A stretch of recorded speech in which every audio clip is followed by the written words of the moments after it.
Дали Скопје на вистина е центарот од кој се води операцијата за промена на власта во Белград?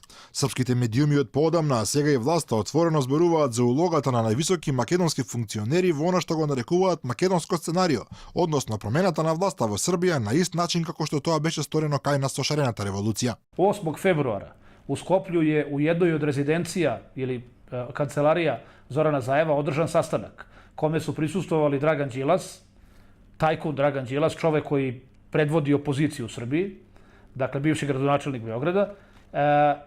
Na tom sastanku su prisustvovali dakle Đilas, Zoran Zajev, Erik Burns, koga smo pomenuli, i Zoran Bašanović. I tamo su vrlo otvoreno govorili o tome kako da se radikalizuju protesti u Beogradu, kako da se ti protesti omasove i kako da se smeni vlast u Srbiji. Čak je, dakle, ja sam gledao taj dopis bugarskih obaveštajaca našoj obaveštenoj službi. Tu piše da je Zoran Zajev u jednom trenutku rekao: moj prijatelj Haradinaj je spreman da finansira, znači on je to rekao Đilasu, da delimično finansira pad Vučića ako se vi obavežete da odmah priznate Kosovo.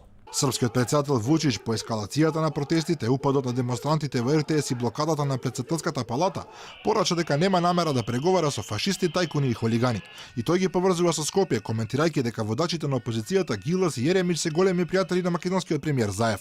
Го спомна и советникот на Заев, контроверзниот Зоран Башановиќ, нарекувајќи го човек кој, цитирам, крадел гаки во Америка, а сега е многу важен во Скопје. Истовремено зборува за приштинските врски на опозицијата. A ja sam, vidim, pogrešno razumeo Haradina. Ja sam mislio da se on šali kada je rekao da će da me sruše s vlasti. A ja sad vidim da on to ozbiljno misli, da ima ozbiljne saradnike. Во меѓувреме опозицијата не се откажува. Ултимативно побара ослободување на сите уапсени во протестите и овозможување услови за нивните лидери секојдневно да може да се обраќаат преку државната телевизија и радио. Српскиот полициски синдикат пак ги повика полицајците да одбијат употреба на физичка сила врз демонстрантите во Белград ако во иднина добијат таква наредба.